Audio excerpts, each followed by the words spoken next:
గ్రామానికి సంబంధించిన ఏదో సమస్య వచ్చింది అనుకోండి, గ్రామ సర్పంచ్ గారు మాత్రమే అది చేయగలరు.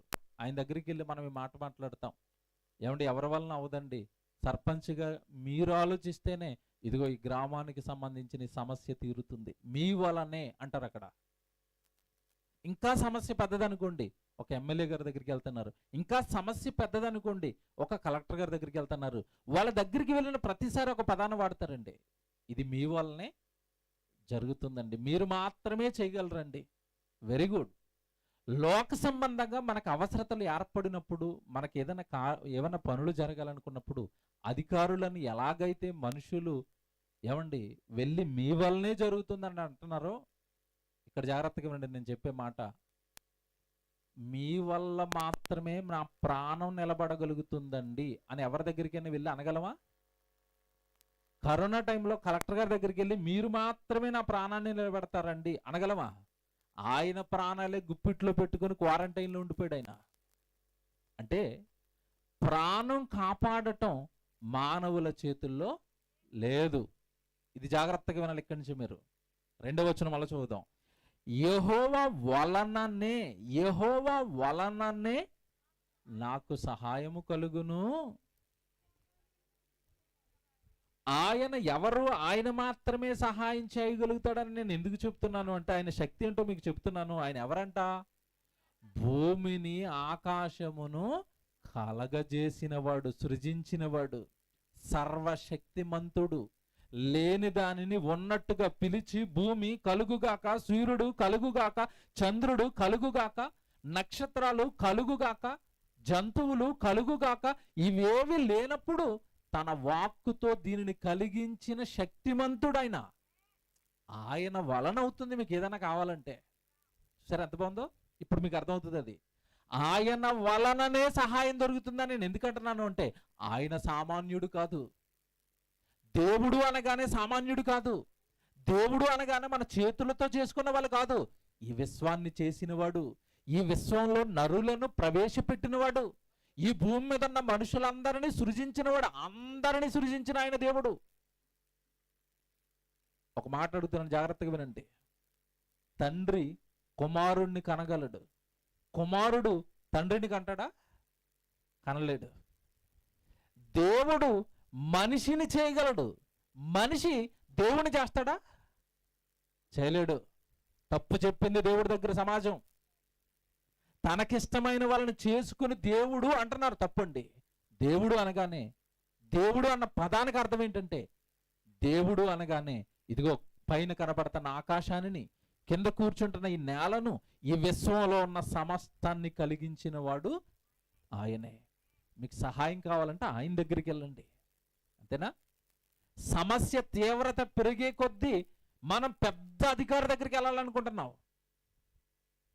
హాస్పిటల్లో ఉన్నాడు బిడ్డ, ఒక 10 లక్షలు అవసరం. అప్పుడు ఎమ్మెల్యే గారి దగ్గరికి వెళ్ళి సహాయం అడిగితే ఏమంటాడు? నా వల్ల ఎంత అవుతుందమ్మో, ఒక 50,000 ఇస్తాను, 1,00,000 రూపాయలు ఇస్తాను. మీకు ఒక మార్గం చెప్తున్నాను ఇప్పుడు. ఏంటా మార్గం? మీరు సీఎం రిలీఫ్ ఫండ్కి వెళ్ళిపోండి, ఆయన అయితే 10 లక్షలు మీకు ఇవ్వగలుగుతాడు. చెప్పాడా? అంటే సహాయం కావాలి. పెద్ద పెద్ద సహాయాలు అంటే ఎవరి దగ్గరికి వెళ్ళాలి? పెద్దవాళ్ళ దగ్గరికి వెళ్ళాలి. ప్రాణం నిలబడాలంటే ఎవరి దగ్గరికి వెళ్ళాలి? భూమి ఆకాశాలను సృజించిన యెహోవా దగ్గరికి వెళ్ళండి, మీ ప్రాణాన్ని నిలబెడతాడు. ఇది బైబిల్, ఇది బైబిల్.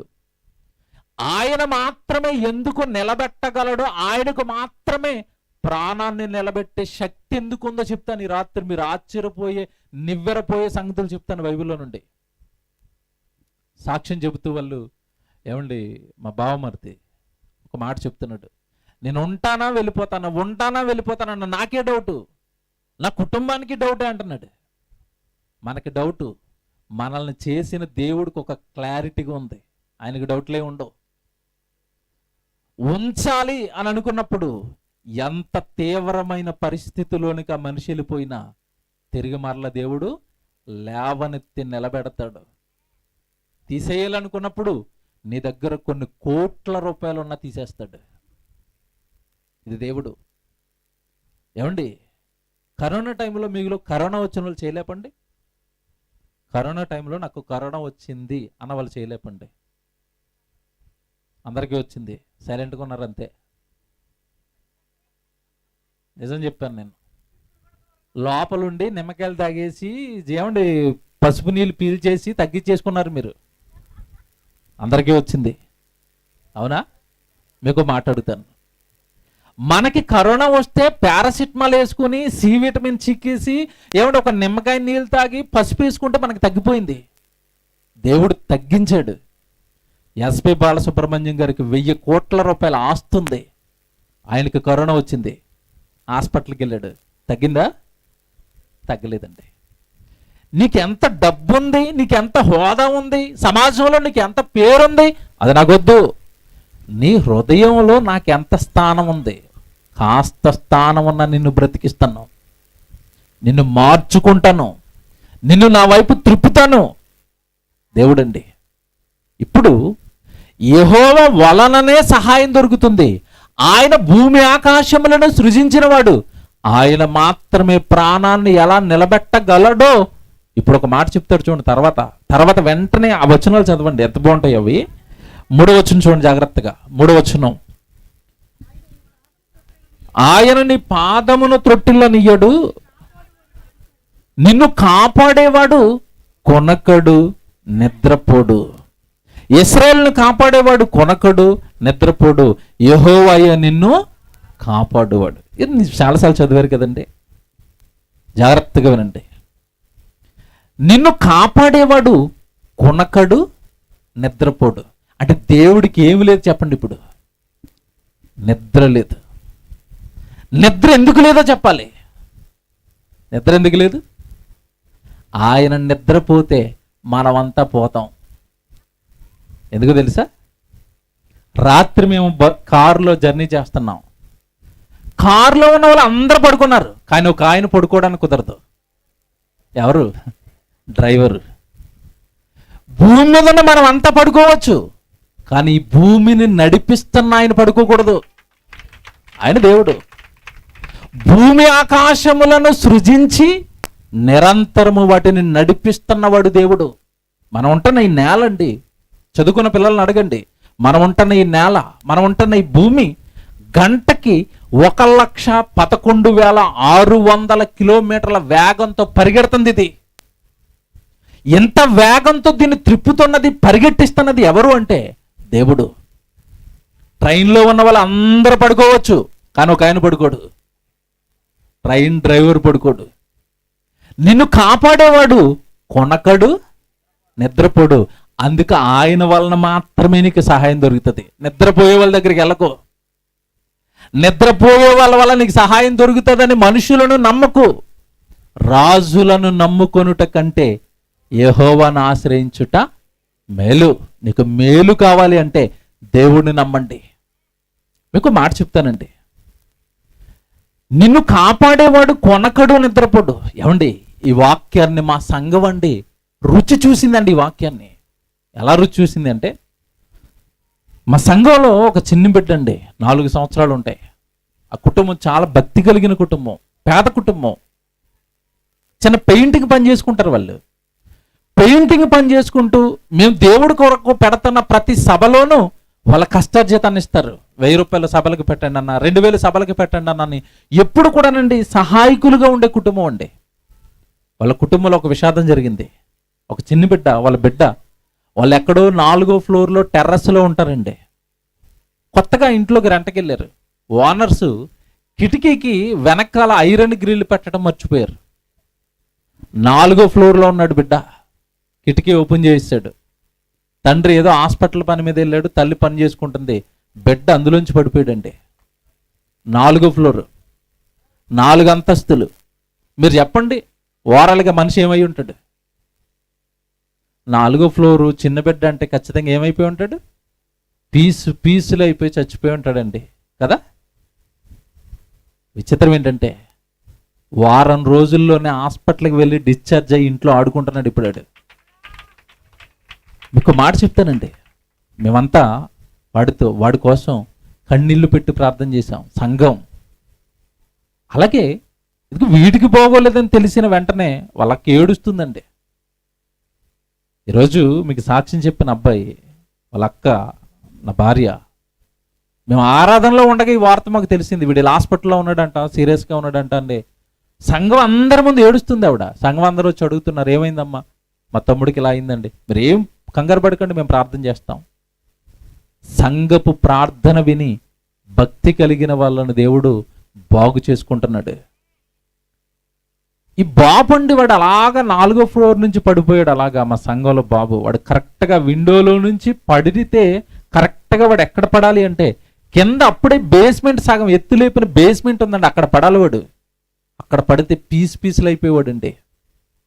నిన్ను కాపాడేవాడు కొనకడు, నిద్రపోడు. నిద్రపోని దేవుడు అలాగ వాడు పడుతుంటే ఇలా చేతితో పట్టుకొచ్చి ఆ గోడ మీద పడకుండా పక్కన ఇసుకలో పెట్టాడు. నిజంగానండి ఆశ్చర్యపోయాం మేము. వాడు పడాల్సింది ఇక్కడ కదా, లేదా పక్కన సిమెంట్ రోడ్ ఉంది, సీసీ రోడ్, అక్కడ పడాలి కదా, ఎక్కడ పడకుండా మట్టిలో ఎలా పడ్డాడు. వాడు పడలేదు, మట్టిలో క్షేమంగా వాడిని పెట్టింది దేవుడు. 4వ ఫ్లోర్ నుంచి పడిపోతేనండి చిన్న ఎముక ఫ్రాక్చర్ అయ్యండి, చిన్న గాయమైంది లోపల, అంతేనండి. వారం రోజులు ట్రీట్మెంట్ చేశారు. ఇప్పుడు ఆడుకుంటున్నాడు. మా చర్చిలో కూడా వచ్చాడు. ఇలా బహిరంగంగా వాళ్ళు కృతజ్ఞత కూడికి కూడా పెట్టారండి, గ్రౌండ్ తీసుకుని జనాలందరినీ పిలిచి, దేవుడు మమ్మల్ని కాపాడాడు అని. ఎందుకు ఆయన మాత్రమే కాపాడగలడు. ఇక్కడ ఉన్న మీ అందరితో చెప్తున్నానండి, నమ్మండి దేవుడిని. మిమ్మల్ని కాపాడేవాడు కొనకడు, నిద్రపోడు. ఎందుకు కొనకకుండా నిద్రపోకుండా మిమ్మల్ని కాపాడుతున్నాడు? దేవుడు అంటే ఎవరు, మీరంటే ఎందుకు ఆయనకు అంత ఇష్టమో ఈ రాత్రి మీకు అర్థమయ్యేటట్టుగా చెప్తాను, జాగ్రత్తగా వినండి. అతన్ని కదండి, అలాంటి ఏ స్థితిలోకి వెళ్ళిపోయిన అతను అయినా ప్రార్థించి, దేవా నేను మారతాను, నీ కొరకు బ్రతుకుతాను, నన్ను బాగు చేయండి, నన్ను లేవనెత్తండి అని హృదయపూర్వకంగా ప్రార్థన చేసిన ప్రతి ఒక్కరిని దేవుడు బాగు చేస్తాడు. ఒక మాట, మంచి మాట మీకు బైబిల్లో చూపిస్తాను. 68వ కీర్తన మీరు చూడండి. 68వ కీర్తన 19-20 వచనాలు చూడండి. కీర్తనల గ్రంథం 68వ కీర్తన 19-20 వచనాలండి. ప్రభువు స్తుతినందును గాక, అనుదినము ఆయన మా భారము భరించుచున్నాడు. దేవుడే మాకు రక్షణకర్త అయి ఉన్నాడు. దేవుడు మా పక్షమున పూర్ణ రక్షణ కలగచేయు దేవుడు అయి ఉన్నాడు. ఇది అండర్లైన్ చేసుకోండి. మరణము తప్పించుట ప్రభువైన యెహోవా నీ తండ్రి వశము. మరణాన్ని ఎవరు తప్పించాలి? దేవుడు తప్పించాలి. డాక్టర్లు అందుకే చేతులు ఎత్తేస్తారు, మా వల్ల అవదండి, ఆపరేషన్ చేస్తాను, ఉంటాడో లేదో మాకు తెలీదు. మధ్యకాలంలో మహారాష్ట్ర పూణేకి మీటింగ్స్కి వెళ్ళానండి. మహారాష్ట్ర మన భాష కాని భాష, మన రాష్ట్రం కాని రాష్ట్రం. మీటింగ్స్కి వెళ్ళాను. అక్కడికి ఒక కుటుంబం నన్ను చేర్చుకుంది, ఆతిథ్యం ఇచ్చింది 2 దినాలు. ఆ కుటుంబం చక్కగా నాకు ఆవిడ ఆతిథ్యం చేస్తుంది, ఆహారం పెడుతుంది. పెడుతూ అన్నయ్య మీకు విషయం చెప్పండి, నా భర్తను దేవుడు బాగు చేసి ఈరోజు ఈ కుటుంబం ఇలా నిలబెట్టి దైవజనులకు సేవ చేసుకునే కుటుంబంగా మమ్మల్ని నిలబెట్టాడు. నా భర్తకి భయంకరమైన గొంతు, నాలుక క్యాన్సర్ వచ్చింది. ఆ రెండిటిలో నుంచి చచ్చిపోతాడని డాక్టర్లు చేతులు ఎత్తేస్తే మా ఆయన బ్రతికిపోయాడు అన్నయ్య అంటుంది. అంతకుముందు వాళ్ళ చరిత్ర ఏంటంటే, ఆ పుణేలో తెలుగుకు వాక్యం చెప్పడానికి ఏ సేవకుడు వచ్చినా వాళ్ళ ఇంట్లో పెట్టి పోషించుకున్నారంట. అదే మమ్మల్ని కాపాడింది అన్నయ్య అంటుంది. మేము దైవజనులకు పెట్టాం, దైవజనులకు చేశాం, దేవుడు మమ్మల్ని కాపాడాడు. ఇదిగో నా భర్త చచ్చిపోతాడని డాక్టర్లు చెప్తే చక్కగా డ్యూటీకి వెళ్ళి వస్తున్నాడని చెప్తుంది. అండి, మరణమును తప్పించుట యెహోవా వశం. అది నమ్మాలి. డాక్టర్ల వల్ల కాదండి. డబ్బులున్నా ఒక్కొక్కసారి ప్రాణాన్ని ఎవరు కాపాడుకోలేరండి. మీకు తెలుసు తెలీదు, కరోనా టైంలో ఒరిస్సాకి చెందిన ఒక రైతు అండి తన కొడుకును కాపాడుకోవడానికి 7 కోట్లు ఖర్చు పెట్టాడు. తనకున్న భూమి అంతా అమ్మేశాడండి. సుమారు 7-8 ఎకరాల భూమి అమ్మేశాడు. భూమి పోయినా పర్వాలేదు, నా కొడుకు బ్రతకాలి అని. ఏమండి, హెలికాప్టర్లో బిడ్డను పెట్టుకుని ఢిల్లీకి తిరిగాడు, ముంబైకి తిరిగాడు, భారతదేశంలో ఉన్న హాస్పిటల్స్ అన్ని తిరిగేసాడండి, పొలం అమ్మేసి. కానీ చివరికి అతని ప్రాణం పోయింది. కరోనా టైంలో నుండి ఈ వీరవెల్లిపల్లి గ్రామంలో చాలా మంది చనిపోయి ఉంటారండి, మీకు తెలుసు. మీరున్నారు. మరణాన్ని తప్పించుట యెహోవా వశం. మనం టెన్షన్ అయిపోతాం, ఏమైపోతామోనని. తప్పించాలి అని దేవుడు అనుకుంటే ఎలాంటి పరిస్థితుల్లో నుంచి అయినా దేవుడు తప్పిస్తాడు. ఇవన్నీ మీరు ఇప్పుడు వరకు విన్నవండి. మీరు అప్పుడప్పుడు అక్కడక్కడ వినుంటారు. ఇప్పుడు చెప్తున్నాను అసలు విషయం. ఎందుకు దేవుడు ఫోకస్డ్గా మనిషిని కొనకకుండా నిద్రపోకుండా కాచి కాపాడి బ్రతికిస్తూ ఎందుకు ఇంతలా మనిషిని ప్రేమిస్తున్నాడు అంటే బైబిల్లో ఉన్న ఒక వాస్తవం అండి. దేవుడు ఈ ప్రపంచ మానవాళిని ప్రేమించి రాసిన ఒక వాక్యం. ఏమండి, రాత్రి మీకు అర్థమైతే దేవుడిని తప్ప ఇంకెవ్వరిని మీరు నమ్మరండి. దేవుడు ఒక వాస్తవాన్ని చెప్పాడు. భూమి మీద ఉన్న మనుషుల గురించి దేవుడు మాట్లాడుతున్న ఒక అద్భుతమైన మాట అండి. ద్వితీయోపదేశకాండం 32వ అధ్యాయం అందరూ చూడండి. అందరి గురించి చెప్తున్నాడండి. ఇది భూమి మీద ఉన్న మనుషులందరి గురించి దేవుడు రాస్తున్న మాట ఇది. ద్వితీయోపదేశకాండము 32వ అధ్యాయము 18, 19 వచనాలు జాగ్రత్తగా చదవండి. ద్వితీయోపదేశకాండము 32వ అధ్యాయము ఏమండి 18, 19 వచనాలు. నిన్ను పుట్టించిన ఆశ్రయదుర్గమును నువ్వు విడిచిపెట్టేశావు. దేవుడు మనుషులతో మాట్లాడుతున్న మాట ఏంటో తెలుసండి. నిన్ను పుట్టించిన ఆశ్రయదుర్గము, నిన్ను భూమి మీద ఎవరైతే పుట్టించారో ఆయనను విడిచిపెట్టేశావు. ఏదో జరుగుతుందని ఆయన విడిచిపెట్టి నువ్వు బ్రతుకుతున్నావు. అందుకే నీ బ్రతుకు గందరగోళం అయిపోయింది. అందుకే నీ బ్రతుకు దిశానిర్దేశం లేకుండా పోయింది. అందుకే నీ బ్రతుకు అనేది ఎలా జీవించాలో ఎలా జీవించకూడదో జీవన విధానం నీకు అర్థం కాకుండా పోయింది. కారణం, నిన్ను పుట్టించిన ఆయన ఒక ఆయన ఉన్నాడు ఈ భూమి మీద. ఈ మాట చదివిన తర్వాత ఓవరాల్గా మిమ్మల్ని అడుగుతాను, మిమ్మల్ని ఎవరికన్నారండి అంటే మీరు ఏం చెప్తారు? చెప్పండి, మనసులో ఉన్నది. మిమ్మల్ని ఎవరికన్నారు? ఆల్వేస్ మా అమ్మ నాన్నండి. వాళ్ళని ఎవరికన్నారు? మనుషుల్ని అందరిని ఎవరికన్నారు? నిన్ను మీ అమ్మ నాన్నలకి అన్నారండి. వెరీ గుడ్, బాగుంది. మీ అమ్మ నాన్నలు ఎవరికన్నారు? వాళ్ళ అమ్మ నాన్న, మీ తాత మీ మామని ఎవరికన్నారు? ఈ భూమి మీద ఉన్న నరులను ఎవరికన్నారు? భూమి మీద ఉన్న నరులను ఎవరు పుట్టిస్తున్నారు? ఇది తెలీదండి. మనుషులు పిల్లల్ని స్కూల్కి పంపిస్తున్నాం. 4వ తరగతిలోనో 5వ తరగతిలోనో 3వ తరగతిలోనో ఉంటుందండి పాఠం. వాడిని కూర్చోబెట్టి, ఒరే భూమి మీదకి మనుషులు ఎలాగొచ్చారా అని అడగండి వాడిని. వెంటనే వాడు ఏం చెప్తాడు తెలుసా? మనమంతా కోతుల నుండి వచ్చాం, మన తాతలు కోతులు అంటాడు. అవునా? చార్లెస్ డార్విన్ అనేవాడు ఒక సిద్ధాంతం రాశాడండి, జీవ పరిణామ సిద్ధాంతము అని. మనుషులు జీవుల నుండి పరిణామం చెందారు, కోతుల నుండి మనుషులు వచ్చారు అన్నాడు. తర్వాత పిల్లలు ఇప్పటికేనండి స్టిల్ పుస్తకాల్లో అదే చదువుకుంటున్నారండి. అది నిజమా అబద్ధమా మీరు చెప్పండి? అబద్ధం. నిజమేంటో చెప్పండి. దేవుడు నేలమంటు నుండి నరుణ్ణి చేసి వాడి నాసికారంధ్రాల్లో జీవవాయువును ఊదితే నరుడు జీవాత్మ అయితే, అలాంటి మొట్టమొదటి నరుడు నుండి, ఆదాము నుండి ఈ భూమి మీద ఉన్న మానవాళ్ళందరినీ పుట్టించాడు. ఇది వాస్తవం. ఇది బైబిల్లో ఉంది. ఆ బైబిల్ ఏమో ఈ ప్రపంచానికి మత పుస్తకం అయింది. ఈ కోతుల నుండి వచ్చినారు అని చెప్పిన పుస్తకాలు ఏమో జ్ఞాన పుస్తకాలు అయ్యాయి. అవునా? ప్రౌడ్గా ఫీల్ అవ్వండి బైబిల్ పట్టుకున్నందుకు. నేను బైబిల్ అండి ఇక్కడ పెట్టుకుని తిరుగుతానండి. నా ఫొటోస్ ఉంటే చాలా, బైబిల్ అలా చూపిస్తూ ఉంటాను నా ఫొటోస్లో. ప్రౌడ్ బైబిల్ పట్టుకున్నందుకు నేను. కారణం ఏంటో తెలుసా? శాస్త్రవేత్తలు నివ్వెరపోయే సంగతులు బైబిల్లో ఉన్నాయి. కారణం, సృష్టికర్త రాయించిన పుస్తకం ఇది. మరలా చెప్తున్నాడు గలమెత్తి, సృష్టికర్త రాయించిన పుస్తకం కనుక సృష్టిని గురించిన రహస్యాలు, ఈ మానవ జీవితానికి సంబంధించిన రహస్యాలన్నీ కూడా మానవాళికి తెలియనివి అద్భుతమైన సంగతులు రాయబడిన ఏకైక గ్రంథం బైబిల్ అండి. ఏకైక గ్రంథం. మళ్ళీ నొక్కి చెప్తున్నాను, కర్త రాయించిన పుస్తకం. ఆయన దగ్గరికి వెళితే తొలి మానవుడు ఎక్కడ పుట్టాడో చెప్పాడు. తొలి మానవుని ఈ భూభాగంలో ఏ దేశంలో పెట్టాడో చెప్పాడు. ఆ దేశం స్టిల్ ఇప్పటికే ఉంది. భౌగోళిక చారిత్రాత్మక ఆధారాలతో భూమి మీద తొలి నరుణ్ణి చేసింది నేనే అని సాక్ష్యాలతో ఈ సమాజం ముందు పెట్టింది బైబిల్. ఏమండి, శాస్త్రవేత్తలు ఈ రోజు మాట చెప్తారు, రేపు మాట చెప్తారు. కానీ బైబిల్ నమ్ముతారా, శాస్త్రాన్ని నమ్ముతారా మనుషులు? దేవుని పిల్లలారా, ఇంకో మాట చెప్తాను. నిన్ను కనిన దేవుడినే నువ్వు మరిచిపోయావు అంటాడు. ఇప్పుడు చదవండి వచనం, అక్కడికి వచ్చేయండి. ద్వితీయోపదేశకాండం 32వ అధ్యాయము ఏమంటే 18 వచనం వల్ల చదువుదాం. నిన్ను పుట్టించిన ఆశ్రయదుర్గమును నువ్వు విసర్జించితివి, నిన్ను కనిన దేవుణ్ణి మరచితివి. అండర్లైన్ చేసుకుంటే ఎవరికన్నారంటే మిమ్మల్ని? ఇందాక చెప్పిన ఆన్సర్ ఇప్పుడు మీరు మార్చుకోవాలి. ఎవరికన్నారంటే ఇందాక ఏం చెప్పారు? మీ అమ్మ నాన్నలు అన్నారు.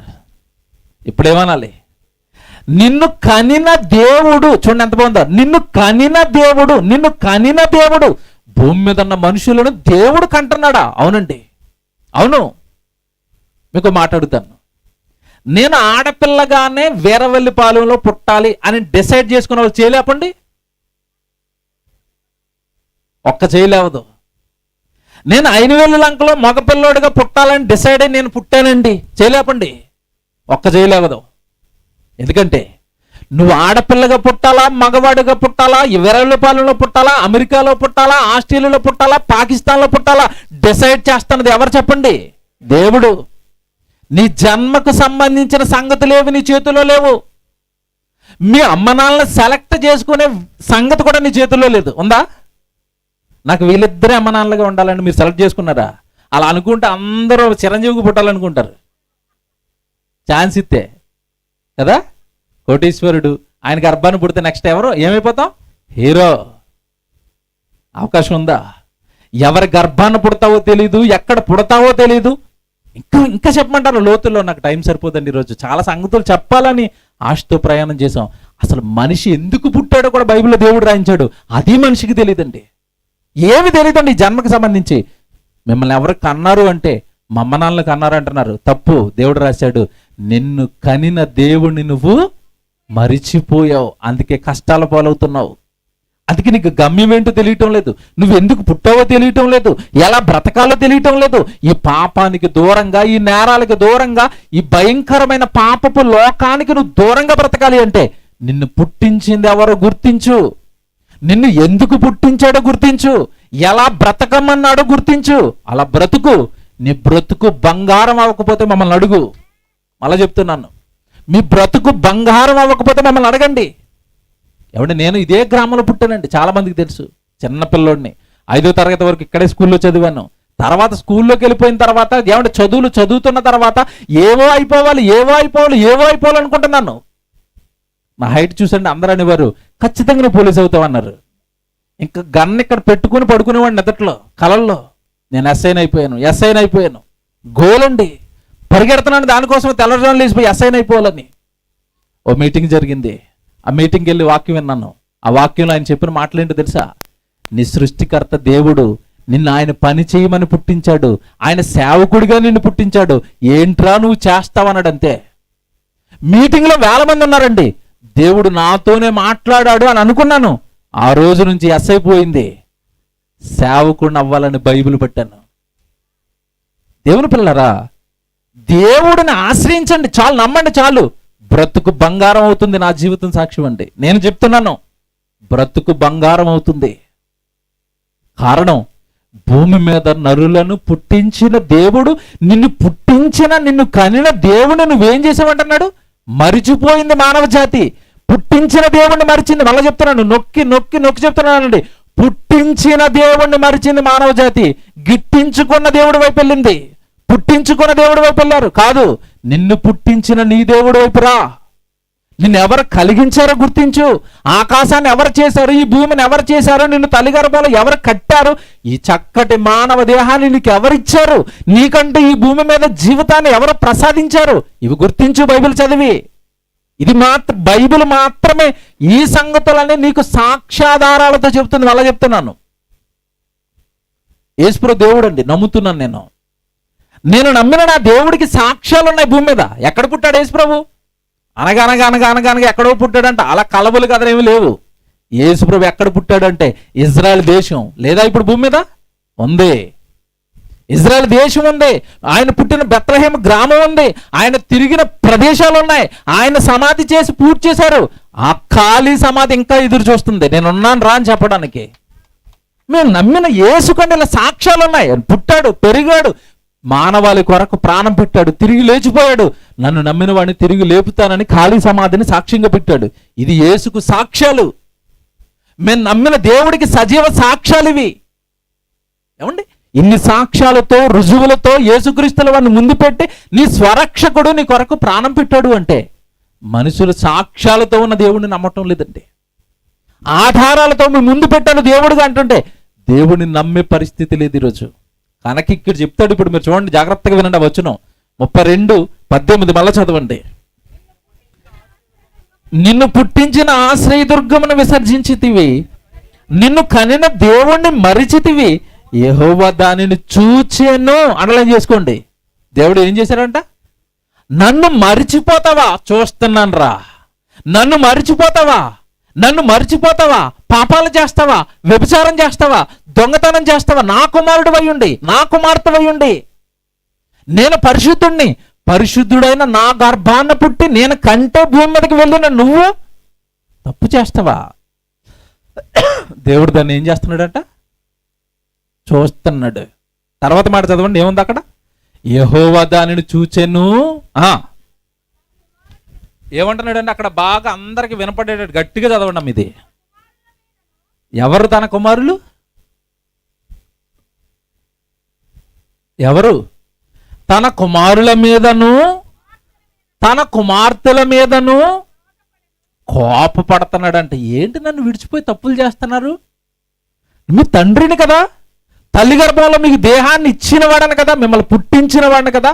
నా కుమార్తెలు నా కుమారుల మీద నాకేమొచ్చింది ఇప్పుడు? కోపం. చూస్తాను మీ సంగతి. దొరక్కపోతారా? దొరుకుతారు. ఎక్కడ దొరక్కపోయినా చివరికి డాక్టర్ల చేతులు ఎత్తేసిన తర్వాత దొరుకుతారు. అవునా? దేవా, ఇంక నువ్వే నన్ను దొరికావా? దొరికేవురా.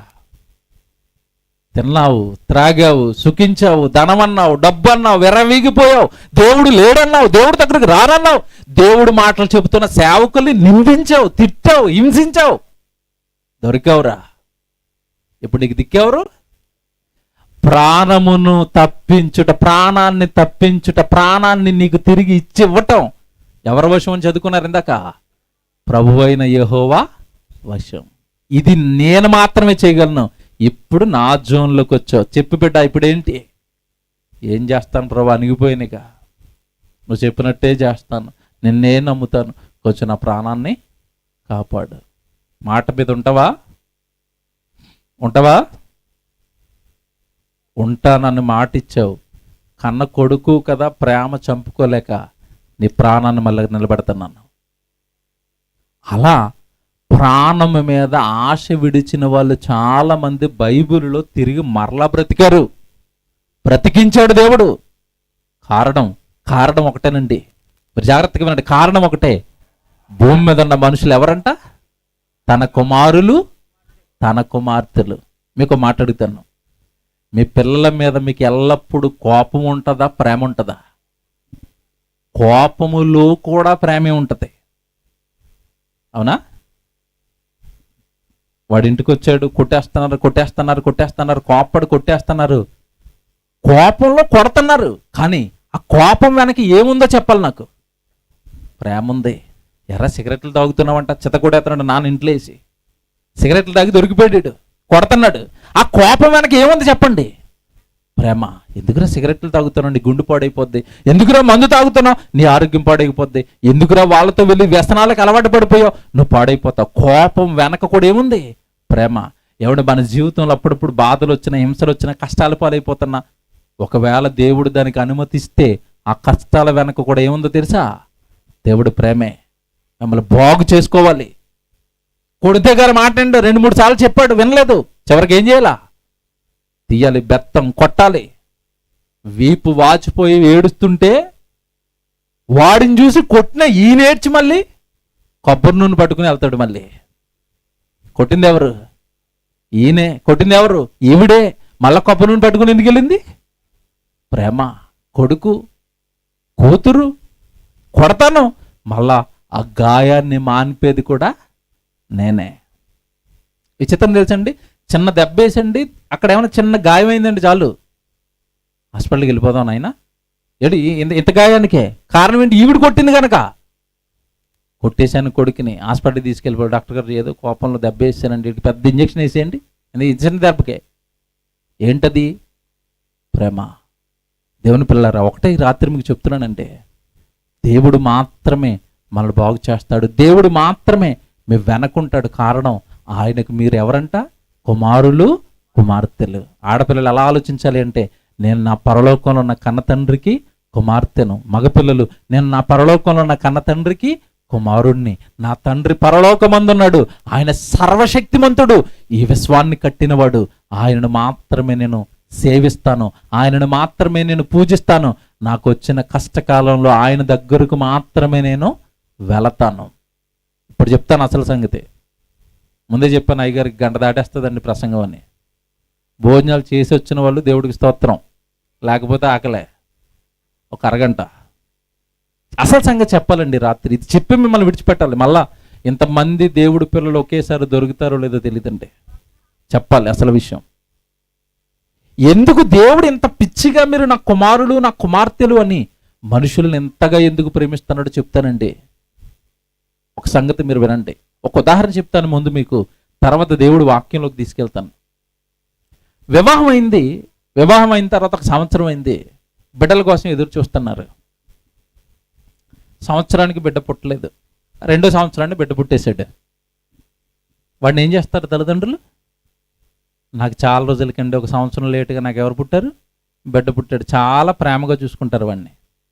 10 సంవత్సరాల తర్వాత పుట్టాడు లేక వాడిని ఎలా చూస్తారు? కింద కూడా పెట్టరండి, ఇక భుజం మీదే ఉంటాడు ఇప్పుడు కోతి పిల్ల ఉన్నట్టుగా. 10 సంవత్సరాలకి పుట్టాడండి. Very good. పెళ్ళి అయిపోయింది, ఇక పిల్లలు పుట్టరు. వృద్ధాప్యలోకి వస్తారు 50-60 సంవత్సరాలకి. అప్పుడు పుట్టాడు ఒకడు నలుసు. వాడిని ఇంకెలా చూస్తాడు చెప్పండి? బంగారపు కొండ, బంగారం, వెండి. ఎవరిని? కొడుకుని. ఇక్కడ ఒక మాట అడుగుతున్నాను మీకు. ఎంత లేటుగా పిల్లలు పుడుతుంటే లేట్ అయిన వాడి మీద అంతగా ఏమో వస్తుంది? ప్రేమ వచ్చింది కదా. ఇది దృష్టిలో పెట్టుకోండి. ఒక వాక్యం చదివిస్తాను ఇప్పుడు మీతో. మీరు నేను దేవుడికి పిల్లలుగా కావాలి అని దేవుడు ఎప్పుడు కోరుకున్నాడో మీకు తెలుసా? ఈరోజు కాదండి. ఎఫెసీయులకు రాసిన పత్రిక. మీరు ఆశ్చర్యపోతారు అది అర్థమైతే. దేవుడు తప్ప నాకు ఇంకేమి వద్దండి అంటారు. ఎఫెసీయులకు రాసిన పత్రిక 1వ అధ్యాయము 4-6 వచనాలు జాగ్రత్తగా చదవండి. ఎఫెసీయులకు రాసిన పత్రిక 1వ అధ్యాయము 4-6 వచనాలు. ఎట్లనగా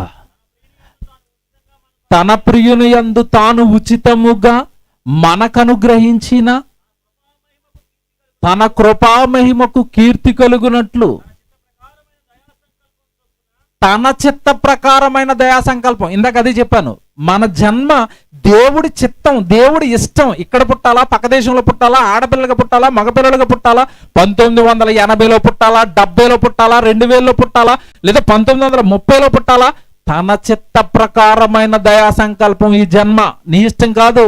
దీని వెనకాల దేవుడి ఇష్టం ఉంది, దీని వెనకాల దేవుడి చిత్తం ఉంది.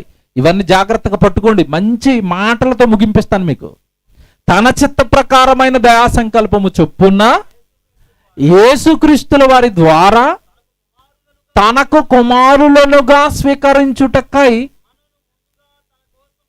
ఇది అండర్లైన్ చేసుకోండి, మనలను ముందుగా తన కోసం. ఏమనుంది అక్కడ?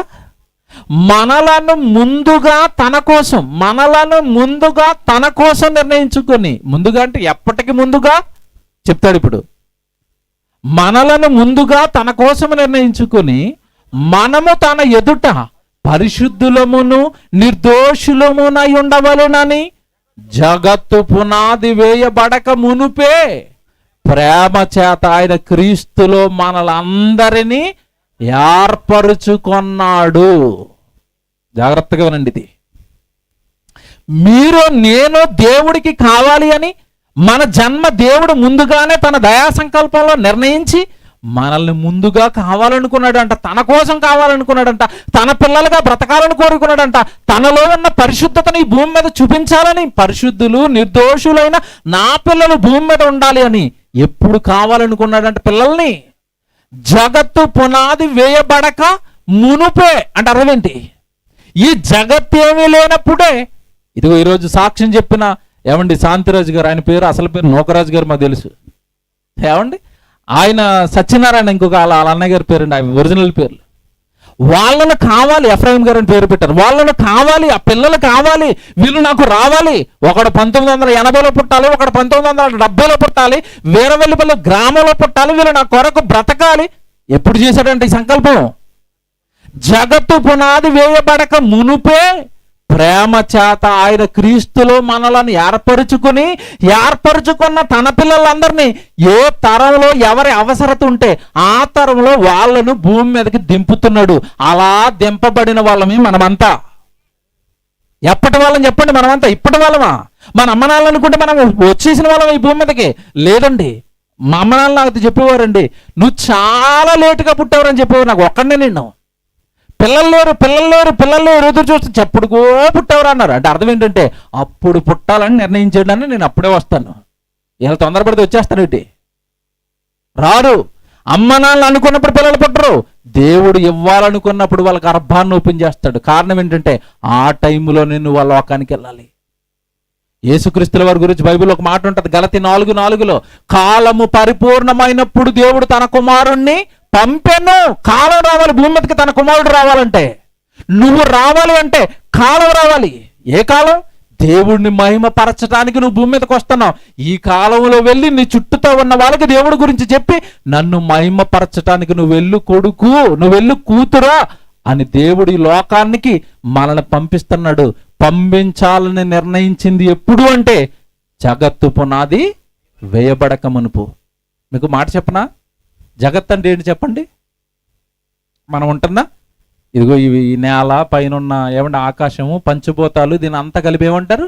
జగత్తు. ఈ జగత్తు పుట్టక మునిపే మనమంతా ఉన్నామంట. కావాలని కోరుకున్నాడంట, ఏర్పాటు చేసుకున్నాడంట. జగత్ అంతా అయిపోయిన తర్వాత మనందరిని పట్టుకెళ్ళి ఆదాములో పెట్టి ఏ టైంలో ఎవరిని భూమి మీదకి దింపాలో వాళ్ళని తండ్రుల గర్భం నుండి తల్లిలోకి పెట్టి తల్లిలో 9 నెలలు దేహాన్ని కట్టి ఈ భూమి మీదకి దింపుతున్నాడు. ఈ జన్మ వెనక కార్యక్రమాన్ని జరిగిస్తున్నదంతా ఎవరు? దేవుడు. ఎప్పుడు కావాలని కోరుకున్నాడు? ఈ జగత్తు కట్టక మునిపే. ఈ జగత్తు పుట్టేంతకాలం అయిందని మీరు ఆలోచిస్తే శాస్త్రాన్ని అడిగితేనండి వాళ్ళ మాట చెప్పారండి. ఈ సృష్టి పుట్టి సుమారుగా అంటారు, అంతే కరెక్ట్ లెక్క చెప్పరు, సుమారుగా 1500 కోట్ల సంవత్సరాలు అయిందంటున్నారు. ఇది పుట్టి సృష్టి పుట్టి ఎంత అయిందంట? 1500 కోట్ల సంవత్సరాలు. ఇప్పుడు బైబిల్లోకి వద్దాం. మనల్ని దేవుడు కావాలని ఎప్పుడు కోరుకున్నాడు? ఇది పుట్టక మునిపే. అంటే ఎప్పుడు కావాలని కోరుకున్నాడు చెప్పండి? 1500 కోట్ల సంవత్సరాల క్రితమే ఇదిగో ఈ శాంతి రోజు కావాలి. 1500 కోట్ల సంవత్సరాల క్రితమే వీరవల్లిపాలెంలోకి వచ్చి సేవ చేయాలి జోసెఫ్ తేజ గారు కావాలి. అర్థమవుతుందా మీకు? దేవుడు మీరు కావాలి. ఎప్పటి నుంచి? జగత్తు పునాది వేయబడక ముందు నుంచే కావాలి. ఏమండి ఎంతకాలం అని ఎంతకాలం అని చెప్పాను? 1500 కోట్ల సంవత్సరాలు. ఇదిగో ఈ కుమారుడు వస్తాడు, ఇగో ఈ సేవకుడు వస్తాడు, ఈయన వస్తాడు, ఈవిడ వస్తుందని ఎప్పటి నుంచి ఎదురు చూస్తున్నాడు చెప్పండి దేవుడు? 1500 కోట్ల సంవత్సరాల నుంచి ఎదురు చూస్తే అలా తండ్రి గర్భంలో నుండి తల్లిలోకి వస్తే అమ్మ నా కొడుకు వచ్చేసాడు, నా కూతురు వచ్చేసింది, ఎంతకాలం నుంచి కలగంటున్నాను వీడి కోసం అని దేవుడు ఆనందంతో తల్లి గర్భంలో ముక్కెట్టి నోరెట్టి మొత్తం ఈ అవయవాలన్నీ ఏమండి కార్పెంటర్ గారు ఫెవికాల్ వేసి బిగిస్తాడు చూశారు? అలాగ అవయవాలన్నీ బిగించాడు దేవుడు. ఆ మాట కూడా ఉంది బైబిల్లో. బిగించాడు దేవుడు. ఫెవికాల్ ఏమో కనపడుతుంది, కార్పెంటర్ గారు వేసింది. దేవుడు వేసిన ఫెవికాల్ కనపడుతుందా? చెయ్యిని అతికాడండి. ఇక్కడ ఎక్కడ కనపడుతుంది చెప్పండి? స్క్రూ ఉండదు, ఫెవికాల్ ఉండదు, కానీ అతికాడు. తిరుగుతూ ఉంటుంది. ఇది గట్టిగా లాగితే ఊడిపోద్ది. ఇది దేవుడు టెక్నాలజీ. ఎక్కడ ఎత్తుకుతున్నాడు ఈ అవయవాలన్నీ? తల్లి గర్భంలో. రెఫరెన్స్లు ఇమ్మంటే 100 రెఫరెన్స్లు ఇస్తాను నేను. 100 తల్లి గర్భంలో నీ అవయవాలను దేవుడు కట్టాడు అనడానికి 100 రెఫరెన్స్లు ఉన్నాయి బైబిల్లో. ఆశ్చర్యపోతాడు. రాత్రి అంతా రాసుకోవటం ఇలాగా. అలా దేవుడు తల్లి గర్భంలో ఈ దేహాన్ని కట్టి వెళ్ళరా భూమి మీదకి వెళ్ళి కొడుక, నా గురించి చెప్పరా, నేను ఉన్నానని చెప్పరా. వాళ్ళంతా నన్ను నమ్మకుండా, దేవుడిని కాకుండా, నన్ను నమ్మకుండా దేవుడినైనా నాకు దూరం అయిపోయారా, వాళ్ళకి నా గురించి చెప్పరా, ఇదిగో ఇలాంటి సభలు పెట్టరా, ప్రార్థనలు పెట్టరా, గృహకూడికలు పెట్టరా, సేవ చేయరా, నా నామానికి మహిమ తేరా అని ఈ లోకానికి పంపిస్తే వచ్చిన కొద్ది కాలానికి రంగురంగుల లోకాన్ని చూశాడు. నేను డాక్టర్ని అయిపోతానని ఒక ఆయన, నేను యాక్టర్ని అయిపోతానని ఒక ఆయన, నేను ఇంజనీర్ని అయిపోతానని ఒక ఆయన, నేను వ్యభిచారిని అయిపోతానని ఒక ఆవిడ, నేను దొంగనైపోతానని ఒక ఆయన. ఏంటండి ఇది? మనుషులు 1500 కోట్ల సంవత్సరాల నుంచి నీ జన్మ గురించి దేవుడు ఎదురు చూస్తే భూమి మీదకి వచ్చి దేవుడికి నువ్వు ఇచ్చేది ఇదా? ఏమైపోవాలి దేవుడు? అందుకే అంటున్నాడు, నన్ను విసర్జించారు కదా, నిన్ను కనిన నన్ను మరిచిపోయారు కదా, తన కుమారుల మీదను తన కుమార్తెల మీదను యెహోవా క్రోధపడిన కోపం నిన్ను కొన్ని కోట్ల సంవత్సరాల నుంచి మీరు రావాలని ఎదురు చూస్తే భూమి మీదకి వెళ్ళి నాకు ఇచ్చిన ఆ పాపపు జీవితమా, ఆ పాపపు కార్యక్రమాల, పరిశుద్ధులు నిర్దోషులైన నా పిల్లలు భూమి మీద ఉండాలని నేను కోరుకుంటే ఏంట పాపంలో పడిపోయావు? మీరు ఆశ్చర్యపోయే సంగతితో చెప్తానండి. యోబు గారి జీవితం ఏమైపోయింది చెప్పండి?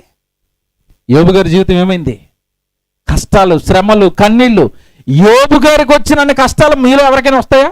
వచ్చాయా? పని రాలేదండి. గాడిదలు చచ్చిపోయినాయి, ఎద్దులు చచ్చిపోయినాయి, ఒంటెలు చచ్చిపోయినాయి, గొర్రెలు చచ్చిపోయినాయి, పొన్ను అన్ని చచ్చిపోయినట్టు పర్వాలేదు, ఆస్తి పోయిందంటే పర్వాలేదు.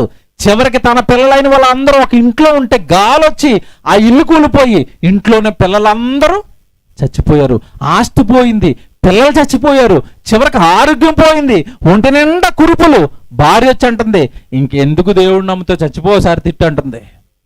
ఈ పరిస్థితిలో ఉన్నాడు. జాగ్రత్తగా ఉండి ముగింపులోకి వచ్చాను. ఈ పరిస్థితిలో ఉన్నాడు యోబు. అతనికి సలాం కొట్టిన వాళ్ళంతా, డబ్బున్నప్పుడు అతనికి సలాం కొట్టిన వాళ్ళంతా చీ నువ్వా అంటున్నారు. దీనమైన పరిస్థితిలోనికి అతని జీవితం జారిపోయిందండి.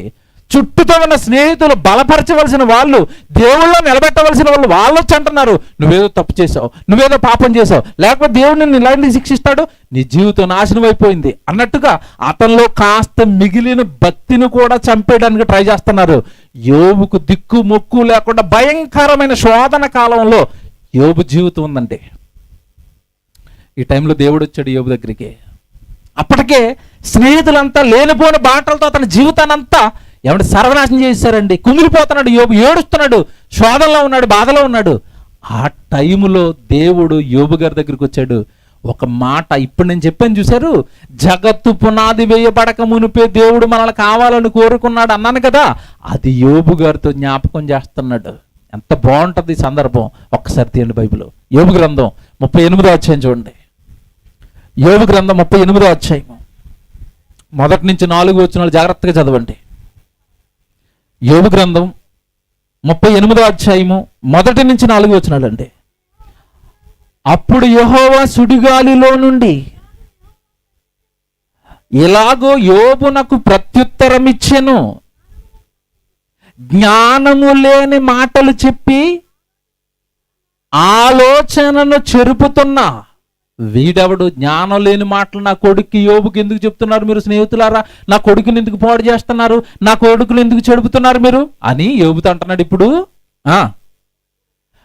యోబు నీకు మాట్లాడుతున్నాయ్యా, కష్టాల్లో ఉన్నావు, శ్రమల్లో ఉన్నావు, కృంగిపోతున్నావు కదా, నీకు మాట్లాడుతున్నాను. యోబు, పౌరుషము తెచ్చుకొని నీ నడుము బిగించుకో, నేను ఇప్పుడు నీకు ఒక ప్రశ్న వేస్తాను. ఏమంటే కష్టాలలో ఉన్నవాడికి ప్రశ్న వేయాలా, కష్టాలలో ఉన్నవాడికి సహాయం చేయాలా? మీరు చెప్పండి. ఈ దేవుడు ఏం చేస్తున్నాడు అక్కడ? ప్రశ్న వేస్తాను. ఇదేంటిది ప్రశ్న? దేవుడు నోట నుండి వచ్చిన వాక్కు మనిషిని ఏం చేస్తుందని చదువుకున్నాం ఇందాక, బాగు చేస్తుంది. నా వాక్ కూడా చెప్తున్నాను, యోబు నువ్వు కృంగిపోయావు కదా, కష్టాల్లో ఉన్నావు కదా, సిట్ రైట్, సరిగ్గా కూర్చో. పౌరుషం తెచ్చుకొని నేను నడుము బిగించుకుంటే అర్థం ఏంటి? సరిగ్గా కూర్చో. ఓ ప్రశ్న అడుగుతున్నాడు ఇప్పుడు నిన్ను. ఏంటో ప్రశ్న అడుగుతున్నాడు చూడండి. దేవుడు ఒక నరమాత్రుడిని అడుగుతున్న ప్రశ్న అండి ఇది. ఏమడుగుతున్నాడు చూడండి. నేను భూమికి పునాదులు వేసినప్పుడు నువ్వెక్కడున్నావు? మిమ్మల్ని అడుగుతున్నాను ఇప్పుడు. దేవుడు పునాదులు వేస్తున్నాడు భూమికి, అప్పుడు మీరు ఎక్కడున్నారు? మాకేం తెలుసండి, అప్పటికి మా అమ్మ లేదుగా, మా నాన్న. భూమికి పునాదులు వేస్తున్నాడు అంటే అర్థం ఏంటి? భూమి ఇంకా కంప్లీట్ అవ్వలేదు, కట్టలేదు. భూమే కట్టలేదు అంటే ఇంకా సూర్యుడు బిగించలేదు, పైన చంద్రుడు బిగించలేదు, నక్షత్రాలు బిగించాలి, మొక్కలు వేయాలి, చెట్లు వేయాలి, అందులో చేపలు వేయాలి, సముద్రం తవ్వి, ఏమంటే ఆకాశ పక్షులు రావాలి. ఇవన్నీ వస్తే 6వ దినాన చివరిలో వస్తాడు ఎవరు? మనిషి, ఆదాము. ఆయన వస్తే ఆదాము నుండి అవ్వమ్మ గారు వస్తారు. వీళ్ళిద్దరూ వస్తే ముందు ఎవరు వస్తారు? కయీను వస్తాడు, తర్వాత హేబెలు, షేతు, ఎనోషు, ఇలా భూమి మీద ఉన్న మనుషులు అందరూ వస్తారు. నువ్వేం అడుగుతున్నావు నన్ను? అసలు నేను భూమిని ఇంకా సరిగా కట్టలేదు, నువ్వు ఎక్కడున్నావు అంటున్నావు. ఇదేం ప్రశ్న ప్రభు? నేను ఎక్కడుంటాను భూమి లేకపోతే? మీకేస్తే మీరేం చెప్తారు చెప్పండి? మాకేం తెలుసండి. యోబుకి కూడా తెలీదా? తెలీదండి. బుర్ర వేడెక్కిపోయింది యోబుకి. భూమికి పునాదులు వేస్తున్నప్పుడు నువ్వు ఎక్కడున్నావు యోబు? ఇదేం ప్రశ్న? ఇదే ప్రశ్న. ఈ ప్రశ్నలో జ్ఞానం ఉంది. ఈ ప్రశ్నలో మనిషి మనసును బాగు చేసే జ్ఞానం ఉంది. ఈరోజు ఆ రోజు ఆయన బాగు చేసింది అది ఈరోజు మనల్ని బాగు చేస్తుందండి. ఆ మాట ఎలా బాగు చేస్తుంది తెలుసా? ఎలా బాగు చేస్తుంది తెలుసా? మీ జన్మ చాలా విలువైంది. మీ జన్మ ఎప్పటిది కాదు. ఈ సృష్టి లేనప్పుడే యోబు నువ్వు కావాలని కోరుకుంటే ఈ లోకానికి వచ్చావు. వచ్చిన ఈ చిన్న శ్రమకి ఎందుకు కృంగిపోతున్నావు? నీ గురించి 1500 కోట్ల సంవత్సరాలు ఎదురు చూశాను. నిన్ను కాపాడే ఆశ్రయ దుర్గం వెనకున్నాను. ఈ విశ్వాన్ని కట్టింది నేనే, సూర్యుని పెట్టింది నేనే, నక్షత్రాలను పెట్టింది నేనే, సముద్రాన్ని పెట్టింది నేనే, సముద్రానికి వస్త్రాలుగా మేఘాలను పెట్టింది నేనే. అన్ని పెట్టిన నేను నీకొచ్చిన ఈ చిన్ని శ్రమను తీలేనా? ఎందుకు కృంగిపోతున్నావు నువ్వు యోబు? నీ జీవితం సామాన్యమైంది అనుకుంటున్నావా? కాదు. 21వ వచనం చూడండి, దేవుడు మాట్లాడుతున్నాడు. ఏం అర్థం కావట్లేదు యోబుకి. భూమికి పునాదులు వేసినప్పుడు నువ్వెక్కడున్నావంటే నేను ఎక్కడుంటాను భూమి లేనప్పుడు అంటుంటే, యోబుతో దేవుడు అంటున్నాడు 21లో, ఇదంతయు నీకు తెలిసి ఉన్నది కదా, నీవు బహువృద్ధుడవు, నీవు అప్పటికే పుట్టి ఉంటివి. ఎప్పుడు పుట్టాడంటే యోబు? భూమికి నేను పునాదులు వేస్తున్నప్పటికే పుట్టేశావు. భూమి అంతా పూర్తయిపోయిన తర్వాత నీ తరంలో నిన్ను ఈ భూమి మీదకి నేను పంపించాను. నువ్వెందుకు కృంగిపోతున్నావు? నీ వెనక ఇన్ని కోట్ల సంవత్సరాలుగా నీ వెనకనే నుండి నిన్ను నడిపిస్తుంటే వచ్చిన ఈ చిన్ని శ్రమకు నువ్వెందుకు కృంగిపోతున్నావు యోబు? నీ జీవితం సామాన్యమైనది కాదు. ఈ సృష్టికి లేనప్పుడు నుంచే నువ్వు ఉన్నావు. మీకు మాట్లాడుతాను, ఆయనే ఉన్నాడా? మనం కూడా ఉన్నామా? మనం కూడా ఉన్నాం. మరి ఆయన జీవితాన్ని తర్వాత యోబు భద్రం చేసుకున్నాడు, బాగు చేసుకున్నాడు. నా జీవితం ఎంత శ్రేష్టమైనదా! దేవుడు కొన్ని కోట్ల సంవత్సరాల నుంచి భూమి పుట్టక ముందు నుంచి నేను రావాలని కోరుకుంటూ వచ్చానా? నేను ఎంత భక్తిగా ఉండాలి దేవుడి కోసం అని ఆయన జీవితం అండి. తర్వాత మీరు చదవండి, దేవుడిలోనికి భక్తిలోనికి వెళ్ళిపోయాడు. ముందున్న జీవితం కంటే తర్వాత చాలా శ్రేష్టమైన జీవితాన్ని యోబుకి దేవుడు ప్రసాదించాడు. మీకు తెలిసిదంతా. ఇప్పుడు మీకు ఎందుకు తీసుకొచ్చాను ఈ సందర్భానికి అంటే, మనము జగత్తు పునాది వేయబడక ముందు నుంచే ఉన్నామన్న వాస్తవాన్ని దేవుడు యోబు గారికి అక్కడ జ్ఞాపకం చేస్తున్నాడు. మీరు చెప్పండి, ఆయన ఉన్నాడా? మనం కూడా ఉన్నామా? ఉన్నామండి. మరి ఆయన కొన్ని కోట్ల సంవత్సరాల నుంచి మీ గురించి ఎదురు చూస్తే ఈ లోకానికి వచ్చిన మీరు, మిమ్మల్ని పుట్టించిన మీ దేవుడిని నమ్మి, దేవా నా జీవితంతో నీకు ఏం చేయమంటావని అడగవలసిన వాడు ఏమండి ఈ లోకంలో పాపాలకు కట్టుబానిసయ్యాడు. యెషయా-గ్రంథం 43వ అధ్యాయము 7వ వచనం. ఎందుకు పుట్టిస్తున్నాడు మనుషుల్ని దేవుడు? ఒక మాట చూపిస్తాను, ముగిస్తాను. ఇక యెషయా-గ్రంథం 43వ అధ్యాయము 7వ వచనం అండి. యెషయా-గ్రంథం 43వ అధ్యాయం 7వ వచనం. నా మహిమ నిమిత్తము నేను సృజించిన వారిని అన్నాడు. నా మహిమ నిమిత్తము నేను సృజించిన వారిని, నా నామము పెట్టబడిన వారందరినీ నేను తెప్పించుదను. నేనే, చూడండి అక్కడ ఎలాగుందో, ఆ పదం పట్టుకోవాలి. నేనే వారిని కలగజేసి తిని, వారిని పుట్టించిన వాడను నేనే. ఏంట పదం? నేనే. ఇల్లు నాదే అనండి మీలో ఎవరైనా. ఆయన వస్తాడు వానరు, ఏమండి ఇల్లు నాదే అంటవా? అనలేము. ఈ సూర్యుడిని నేనే చేశాను అనండి ఇప్పుడు ఎవరైనా మీలో. అనలేరు. భూమి మీద ఉన్న మనుషులు నేనే చేశాను అన్నారా ఇప్పటికి ఎవరైనా? అనలేదండి. అంటున్నది ఈయనొక్క ఆయనే, దేవుడే. నేనే వారిని కలగజేసి తిని, వాళ్ళను పుట్టించిన వాడను నేనే. నేనే అనాలంటే చిన్నమాట అది. నేనే అనాలంటే చిన్నమాట. మీకు హై స్కూల్ ఉంటుందండి, ఇక్కడ హై స్కూల్ నేనే కట్టించాను అనండి. అక్కడ పేరు ఉంటుంది, ముద్రగడ ఏదో పేరు ఉంటుందండి, నాగే గారు. ఆయన అంటాడు నేనే ఇచ్చాను స్థలం అని. మీరు అంటారా? నేను ఇక్కడే పెరిగానండి, వీరవలపాలెం మీద మొత్తం గ్రిప్ ఉంది నాకు. నేనే ఆ స్కూల్ గ్రౌండ్ నేనే ఇచ్చాను అనలేము. మిమ్మల్ని నేనే పుట్టించాను అన్నారు ఇప్పటి వరకు ఎవరైనా?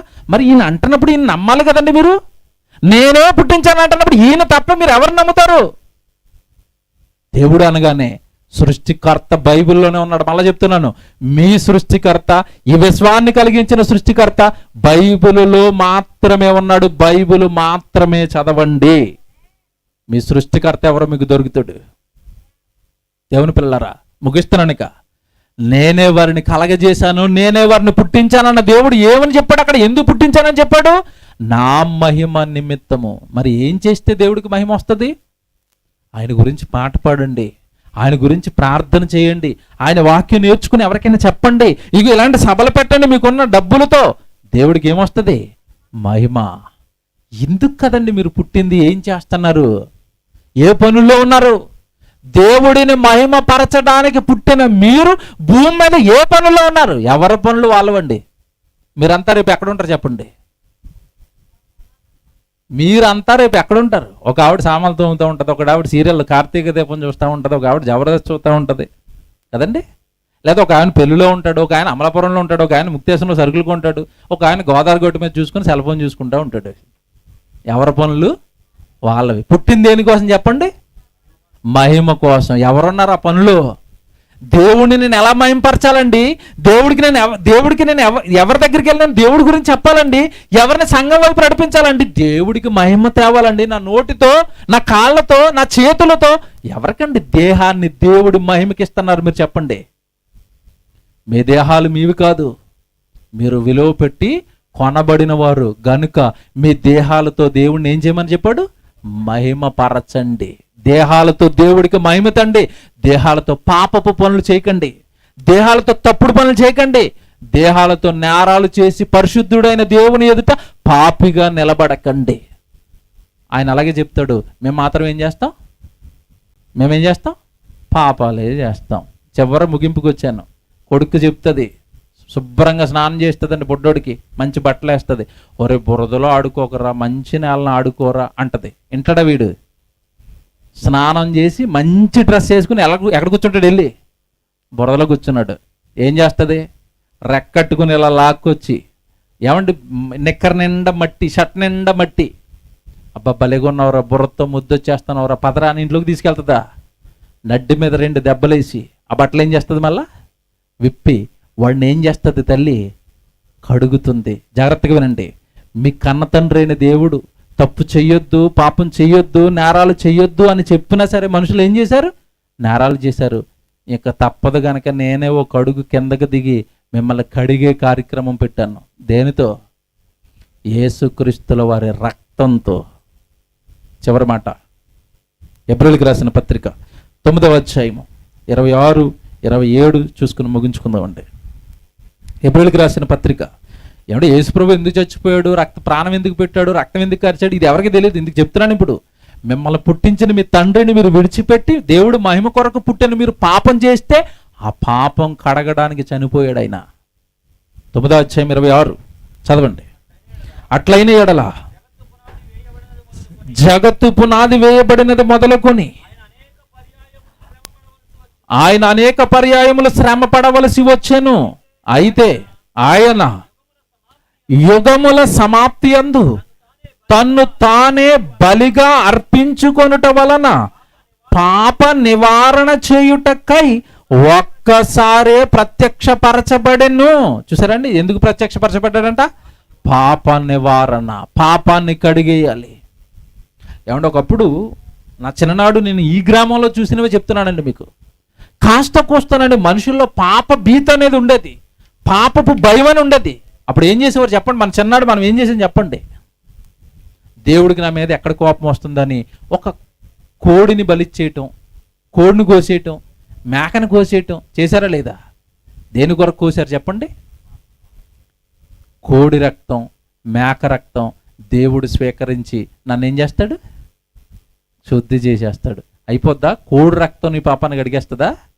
10వ అధ్యాయం చూడండి, కింద 10వ అధ్యాయం 3వ వచనం.